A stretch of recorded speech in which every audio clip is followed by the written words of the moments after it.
Physiotherapy சம்மந்தப்பட்ட diseases, டிஸார்டர்ஸு, இன்ஜுரிஸு, டிஃபார்மிட்டிஸு, டிசபிலிட்டிஸு and other conditions இது எல்லாத்துக்குமே நீங்கள் ஏர்லி ஸ்டேஜில் வந்தால் மட்டுமே 100% ரெக்கவரியை நீங்கள் பார்க்க முடியும்.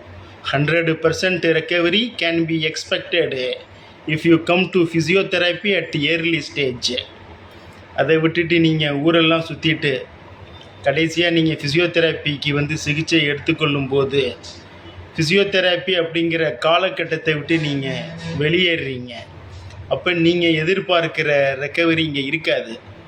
பர்சன்டேஜ் ஆஃப் ரெக்கவரி எப்படி இருக்கும்னு சொல்ல முடியாது. ஸோ ஃபிசியோதெரப்பி அப்படின்னாலே ஏர்லி ஸ்டேஜில் தான் நீங்கள் எடுத்துக்கணும். அதுவும்